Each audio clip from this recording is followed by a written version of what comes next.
against the Russians. They are the aiders and abettors here, along with Iran.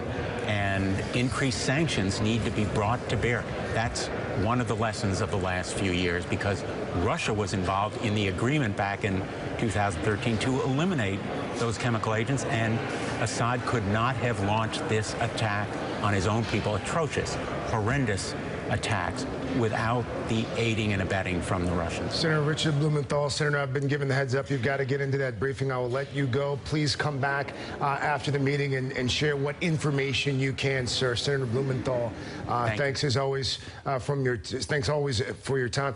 New video coming in right now. This is President Trump and Chinese President Xi Jinping. This video just coming in a few moments ago. They, of course, down in Florida for that face-to-face. Let's get to our NBC reporters. Richard Engel just arrived in Turkey across the border from the Syrian air base where those strikes happened. We also have Chris Jansing, who is with the president there in Palm Beach, Florida. Casey Hunt is on Capitol Hill. Hans Nichols is at the Pentagon.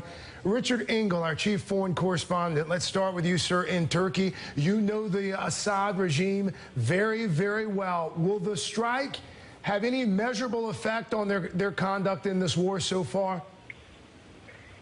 It may have a measurable effect on their use of chemical weapons or their willingness to use chemical weapons, but it is not going to strategically change the balance of power in Syria, nor do I think it was designed for that. In fact, just the opposite. I think it was designed to be so small that it would not change the dynamics within the Syrian civil war and only send a message to Assad and to Russia that the use of chemical weapons on such an egregious scale is unacceptable. And I think it was also designed to send a message to the Chinese president, to the American people, that President Trump won't hesitate to use military action, and he's trying to draw a distinction between President Obama, when there was the last use of chemical weapons, did not respond, and he responded in very short order. What's been the response, Richard, from the Syrians to this? What's been the response from Bashar al-Assad? What's been the response from the Kremlin as well? Well, I think you have to look beyond their words. There's, of course, been condemnations from Russia. There have been condemnations from Syria. But so far, the reaction from Syria has been fairly muted. The office of President Bashar al-Assad called it foolish, irresponsible, and short-sighted. Well, in the light of what just happened, his country, a sovereign country, was attacked by another one.